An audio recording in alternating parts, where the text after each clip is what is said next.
What is up, you guys? We are back at it again, this time with a classic horror review. Texas Chainsaw Massacre 1974, baby. Yes, the one and only, directed by Tobe Hooper. Guys, we had the anniversary yesterday. They played this movie in theaters. Yesterday was Texas Chainsaw Massacre Day. And also what they had, guys, we had a movie theater.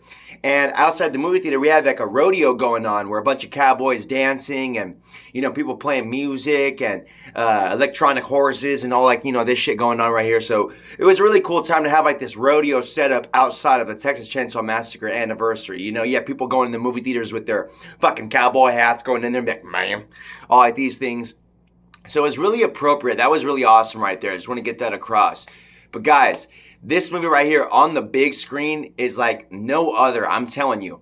A lot of these horror movies have like this cinematic vibe or feels like a movie or something professional and yet comforting. Horror, yet comforting. When it comes to the Texas Chainsaw Massacre, guys, I'm telling you, right when I walked in the fucking movie theater, it's just dark. You're just hearing the intro to this movie. It literally just sounds like a snuff film. Literally sounded like it's a projector, but more of like these old school projectors, like Super 8 films, like in Sinister type shit, you know what I mean? It just felt so raw and fucking scary, and you got these police investigators just talking, how they do in the beginning and stuff, and you see these flashes and stuff like that. It goes from like dark to the flash, and you see like this evidence and evil shit going on. So it's fucking dark, guys. So there's that right there. This movie theater experience was just like no other, guys. I'm telling you, this was a really good time. And this movie right here just captivates, just like this disturbing nature of just feeling real and raw, like, you know what I mean? It's just one of those films right here that literally just feels that you're watching something you're not supposed to. You know what I mean? I heard people compare this film that they get this grimy feeling that, they kind of get from watching pornos, like that dirty, you know what I mean? And I agree from that, you know what I mean? This movie right here really does hold this standard where movies like this today, it's really hard to capture like that kind of vibe, especially with the 70s aesthetic on top of it. Really just solidifies it even more. Like this old school, like Texas and hot and old school type of feel right here. It is like literally like, it's labeled as like, one of the most hardcore classic horror films ever made. You know what I mean?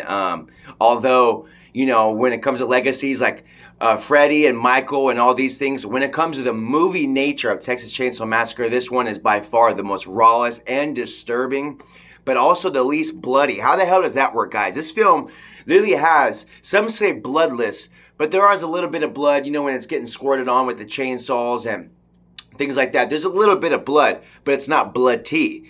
And the fact that this film right here literally is like rated R for its disturbing nature, and just that is like what solidifies it. And also the true nature of this right here, guys. I believe that the who was the killer on this one? I believe it was Ed Gein. Ed Gein was the one that was the true Texas, who movies also like Silence of the Lambs, Psycho, Texas Chainsaw, like these films right that have really gotten inspired by true serial killers. Ed Gein, for example, and Ed Gein inspired Texas Chainsaw Massacre. He lived all, in the middle of nowhere. Father was a butcher, and, probably lived like in the same, not, like in just like in the same Texas regions and all like these shit right here. Middle of nowhere. You can fucking get away with it. He does all these things. There's no one around. It's just chaotic and like, fucking just chaos going on in this house, but there's no witnesses to really confirm and, any of these things. That's the craziest part really about Texas Chainsaws, is that there's really no witnesses, it's just really in the middle of nowhere. No one can see, no one can hear. So if you're stranded in that road, it is like, you're shit out of luck, because pretty much the only help you got is the family, and the family is just as fucked as Leatherface. Now, guys, also I want to point out about this movie, Texas Chainsaw Massacre, is Leatherface, he is the real villain, right? He's the real villain. He's the, all these things, right? But guys, the real villains in this movie are really the Texas, Chainsaw Massacre's, Leatherface's family. It shows a lot of these characters in this film where, have like the brother who's going through the graveyards in the beginning, the dads, and, you don't really see like, a mom or, anyone in particular, not in this one. But man, it is the family that is just fucking pushing Leatherface to be how he is. Leatherface is like, he has this condition where he's like, you know, a little slow, not all the way there. But he's a bulky son of a bitch, and the family uses that as an advantage. You know, they kind of use him as like this hunter and, you know, someone, you know, just to kill the people for. And while the family is really just in charge and just like, you know, tells them what to do, and, you know, he's an asshole to Leatherface. So we kind of feel for him a little bit, but, you know, we don't really feel bad for him. I mean, you know, not me personally, because, you know, this whole family's just fucked. But it's crazy because we kind of see like this, you know, feelings for Texas where it's like, you know, Leatherface, where, you know, he's really just doing this. It really feels like out of just forcedness, you know, like he's being pushed to do this by his family. And who knows what will happen if he doesn't. He might get fucking killed if he doesn't. They take advantage of him. And especially, guys, you know, when we get into like the further entries, man, they really push the family stuff more away than Leatherface, you know. The focus is a lot more on like the fucked up scenarios with the family than Leatherface. But in this one right here, guys, man, I think that they all did good. I think that the brother in the beginning that they pick up with the green shirt that's like, you know, in the truck, and it looks like this a little bit, has like that weird face, and pulls out that fucking, you know, switchblade and just starts cutting them and all these things. Gets ran over by that truck in the ending, hardcore style. They all do really good. They all do really good. And I remember going to Halloween Horror Nights, guys, and they had Texas Chainsaw Massacre, like one of the, like, you know, the houses there that you can walk into. And the brother that with the green shirt, it's, you know, there's an actor that's portraying him outside Universal Studios, acting like him, being like him. It was so accurate that I'm telling you that, you know, before you go inside, you just see like this dude standing outside, and it was just so funny and accurate where I'm like, fuck, dude, this guy right here, man, he's literally playing like a crazy son of a bitch, just like that brother, man. You're nailing that role. Good job, man. But Leatherface, guys, is still, you know, by far the standout in this movie right here, the classic of this movie, that chainsaw, baby. When you hear that chainsaw, you're either thinking Ash or Army of Darkness, or you're thinking fucking Texas Chainsaw Massacre, Leatherface. Now, there's really no another, you know, there's no other that, you know, that can pop up for me, especially when it comes to horror. But that Texas, or that chainsaw, even the Texas territory is awesome too. But the chainsaw sound is so legendary and awesome when it comes to these movies right here, guys. I'm telling you, this is the staple, that sound right there, that ding, ding, ding, ding, ding, ding, ding, ding, ding, ding, ding, ding. It is such a classic, awesome sound that when you hear that, you're expecting guts, spew, all like this crazy shit. And what better horror weapon than a chainsaw? And what better than to handle it than a massacre? And where better than Texas? Texas Chainsaw Massacre, man. This is a raw-ass, fucking disturbing-ass film right here, literally from top to bottom. And what also gives it its disturbing nature is the length of this film. It's an hour and 20 minutes. So every minute just really feels necessary. I will say that in the beginning of the movie right here, when we're getting introduced to the characters, horror films are like this, you know, we have to get our introduction and feel for the characters. Some films have rushed this and skipped this part of the movie, and it doesn't really go well, especially for fans. But you need to have an introduction with your characters.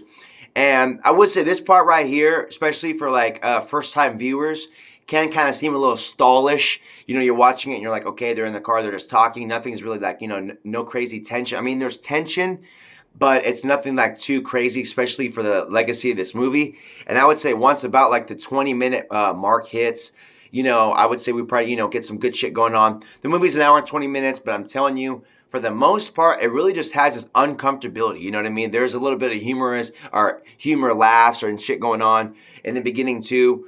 But it's, you know, it just has like this vibe to it that, like I said, just raw, disturbing. Doesn't really feel like a movie. Feels like snuff filmish, and so real and true. So all that shit going on in this film right here, guys, is just fucking awesome and just hardcore and hard to top, mind you. You know what I mean?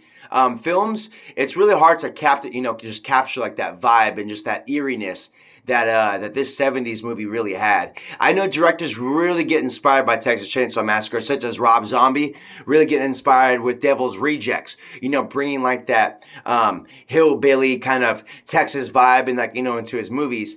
And every time you fit in this, you know, this type of Texas vibe in your movies, it automatically gives it like this grungy, grimy kind of feel. You know what I mean? Your movie is like automatically rated R. It's automatically probably hella bloody and gory and just grimy and just all like this shit. So setting out in Texas, that's a plus right there. And like I said, guys, the gore in this film is like pretty much bloodless, all, you know, excluding a couple blood squirts and all those things. We do see blood, but it's not like bloody, you know what I mean? Like piles and fucking spewing blood like Kill Bill. Nothing like that. Surprisingly, with, Texas Chainsaw and the Chainsaw Massacre, it is pretty tame.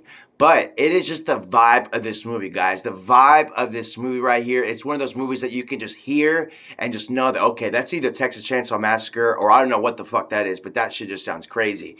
Or you can watch it with the sound off and just, see like the grimy nature to it. This is one of those films right here, guys, where it would be really crazy to watch on like a VHS, like today, throw it in like on a VHS player and watching like in a dark ass room. Especially, if you are out in Texas and like, out in a dry ass area, outside even, can be hardcore and grimy. But guys, man, just the legacy that this movie still has. I had such a good time watching this movie in the theaters yesterday. Really, I love to just have like these classic films on the big screen, like, like it came out today, and you're just watching it and enjoying it and having a good time soaking it in. And Texas Chainsaw Massacre is one of those films that, man, fucking still holds up. This film is ballsy, grimy, just doesn't give any fucks. And it's crazy that this film right here really showed us that you can really get under people's skin and really cross lines and get into brutal territory without getting blood soaked.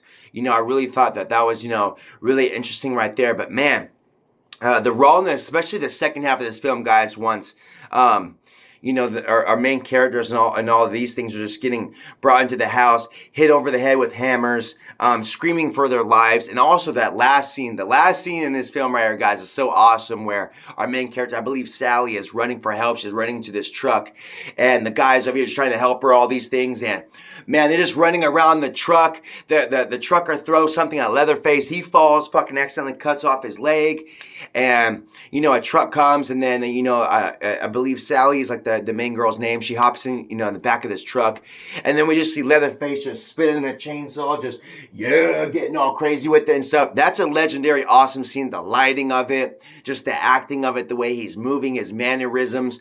It is just freaking crazy and awesome. Just something different right there. Like, really, like, it's weird because this film just really has like this charm to it. Like, it's not like, some of these actors aren't like acted perfectly or like bringing like their A game, but that's really what gives this movie like its charm, where it's like, it doesn't feel like this cinema movie where all these characters have like their own. It's like Clue, where it's like Colonel Mustard and fucking Mrs. Peacock and all these things. No, all these people just feel kind of like just as raw and just, and limited, just like the damn movie. Really, like, these people, they don't really get chances to develop, they're kind of just there for the film. We kind of hear, especially with Franklin in the wheelchair. I believe his character is really good, really funny in this. He brings, the most charm out of all.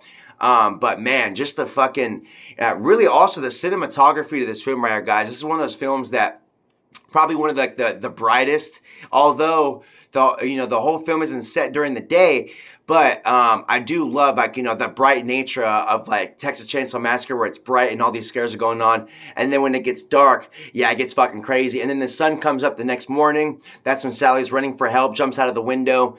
And so, yeah, guys, this is one of those films. The cinematography is really top-notch, awesome. The daytime shots just look fucking great. The nighttime shots just look just as great as well. And also the soundtrack. Hearing a lot of people talk about the soundtrack of this thing, the vinyls and all these things, and how that shit sounded in theaters. Man, I'm telling you, this is just one of those soundtracks right here where, yeah, fucking dark, fucking evil, like the sound effects. It's weird. Like, some of like these, the soundtrack to Texas Chainsaw Massacre isn't necessarily to me like a soundtrack. It's more like sound effects, like these creepy ass effects and stuff like that. Like, I don't even know what it is. It's like that when the FBI is taking pictures and you just hear like this fucking crazy ass sound. Like, man, guys, just creepy ass stuff. This is one of those films that really gets under your skin in the best way possible, man. The best way possible. One of those films that's really just grimy from minute one to just the last minute. Filled with some charmness, and surprisingly, guys, there are some little bit of funny moments in here.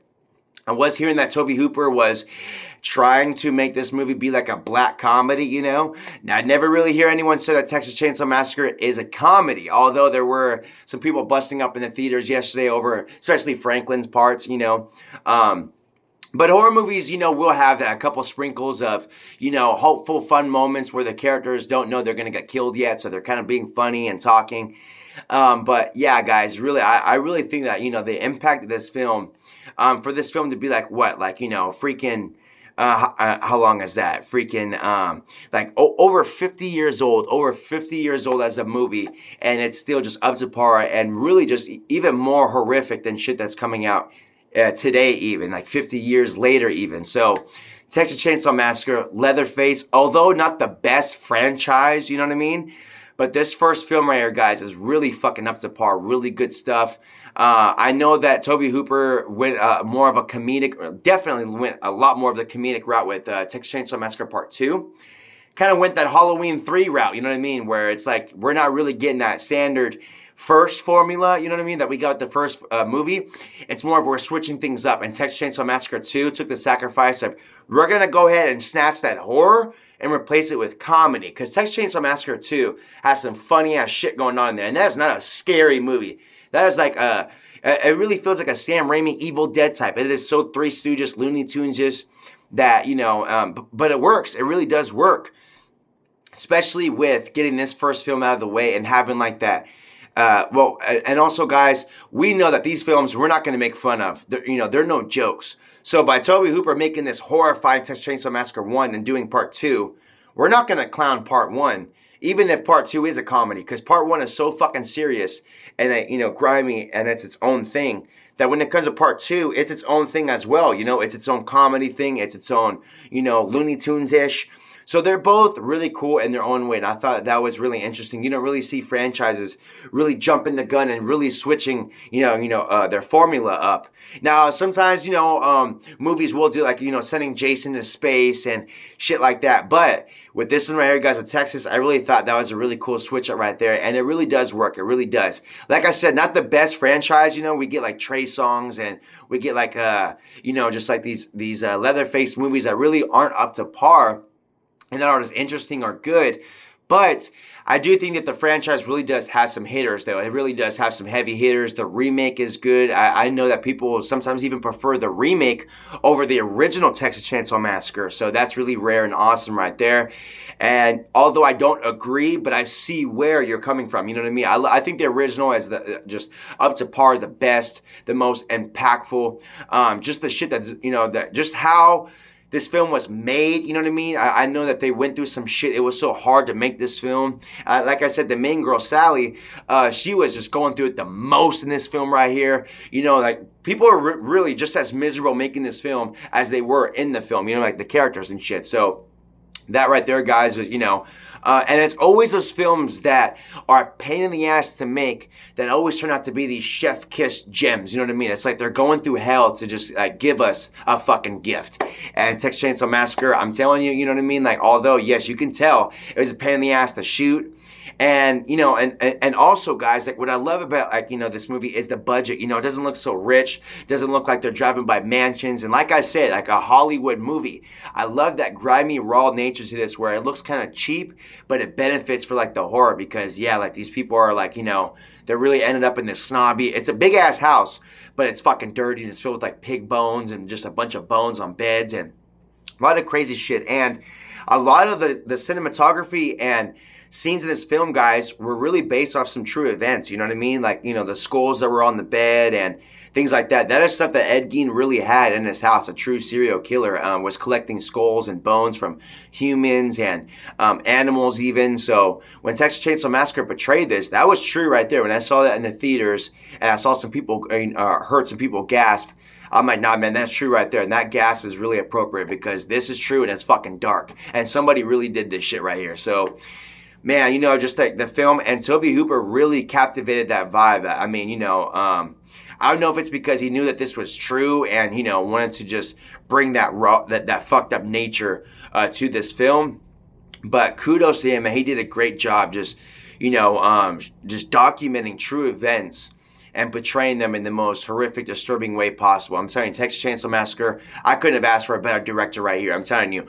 One director that I'm curious on who I think would have been interesting is John Carpenter. Because John Carpenter was on fire in the 70s with Halloween and camera work and scores and cinematography and things like that. So, and also Halloween, although bloodless as well. So I really think that maybe even John Carpenter could have went that route too and, really brought us something really fucking interesting. But Tobe Hooper, man, I'm not going to argue with that. That was just, this is just a gift, an amazing gift right here, man. For us horror, just icons, you know what I mean? Just us horror phenomenons. That's what it is. Us horror phenomenons. We love this shit, man.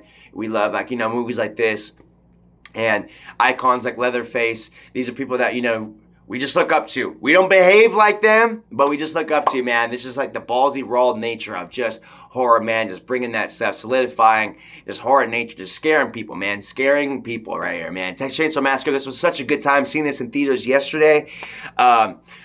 Really, it's really good to see this film holds up. Really, to see this film holds up, to see that a good amount of people are in the theater. People are getting scared, by the way the film sounded and looked. It really gave off like that old school aesthetic vibe. But man, I'm telling you, that this is one of those films, guys, that this is like one of the best grimy old school horror films I know of right here, that I know of. I'm telling you, you know what I mean? I know that Psycho is old school. And, we get, if we're really pushing it even far back, like Nosferatu and Wolfman and Invisible Man from the 30s, Frankenstein even. But guys, the rawness of this film right here is actually pretty fucking scary, and it gets to you. It's some really good stuff. I'm telling you, really good stuff. Texas Chainsaw Massacre, man. The original one, 1974, that's my favorite. Although on the remake, they really did go a little bit more ballsier and bloodier and fucking, it's not like this cleaner look. Because, the Texas Chainsaw Massacre, it's not going to have a clean look, but it does have, like, that modern look to it. And, but I just prefer the original one, guys. I really do. I think the characters in the remake all do really good, especially the sheriff. And, it's fucking brutal. It shows, like, people's getting faces ripped off. It really shows more of the kills, how Leatherface really would be and how it would, would look like. But in this film, guys, man, I really think that his mannerisms, how he just operated, like, it's really hardcore stuff, guys. And like I said, the scariest part is like just the true nature of this stuff, man. Like, imagine you're really going on a road trip. It's in Texas. You're with your friends. It's hot. You pull over. You need help, or maybe your van broke down, or whatever it is. And your only access to help is this fucking mental house that literally is like the only house within miles radius. And they have chainsaws, weapons. There's multiple of them. They're just scattered around. Like I said, you got the brother that's like, roaming around on the road and shit like that. So, yeah, I'm telling you, man, this is just one of those things where it's really creepy, because it's like, man, it can happen, and it did happen, and, for future reference, it will happen, you know what I mean? I feel like, yeah, man, these are things right here that I feel like just don't go away. These are things that really can happen to anybody who knows, and like I said, when you get those roads like in Texas and, those hot roads in the middle of nowhere and all these things, fuck, man, it's like Wrong Turn even, you know what I mean? Wrong turn, you make a wrong turn, you end up in the middle of nowhere, now you're fucked.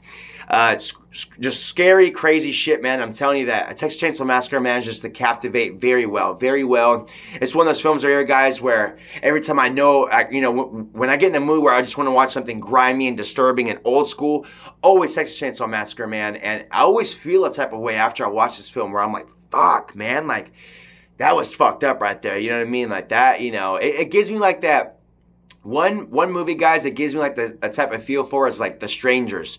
Now, I know that's a, a little random comparison right there, but they both got like those old school kind of, in the middle of nowhere, kind of like, Texas, like, kind of vibes to it. Now, I know that Strangers, I don't think that was in Texas, but just those scenarios, man, where just those scenes where, I just feel like it gives off more of a scary environment. You know what I mean? You're in the middle of nowhere, like that desert kind of feel. Fuck, man, just really just gives it like that sprinkle of horrorness, in your film. So Tobe Hooper, I gotta say, man, I'm really thankful to have this horror gem right here, this horror gem of Texas Chainsaw Massacre.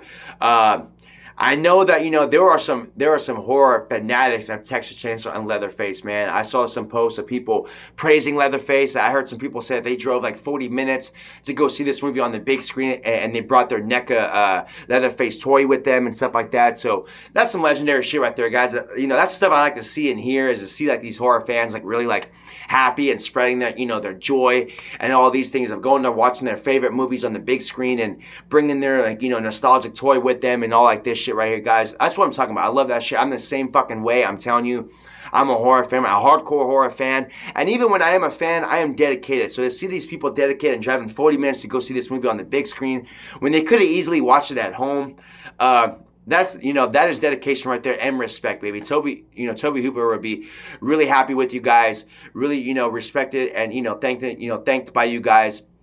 I'm telling you, man. I'm telling you, these horror fans, us horror fans, we roll different. We are dedicated, baby. We just sweat. We sweat just like, just blood, sweat, and tears, baby, is just horror. Blood, sweat, and tears, horror. We are dedicated to this shit right here, man. We will go out of our way to just, see something on the big screen, or, just literally, we will go to the highest extent to get our way. You know what I mean? As horror fans, we can be a little, it can be a little complicated, and it can be a little troublesome. You know what I mean? We're dedicated, when we want something, we want it all right. So Texas Chainsaw Massacre, 1974, Tobe Hooper, a fucking banger right here, a classic that still holds up, like literally like over 50 years later.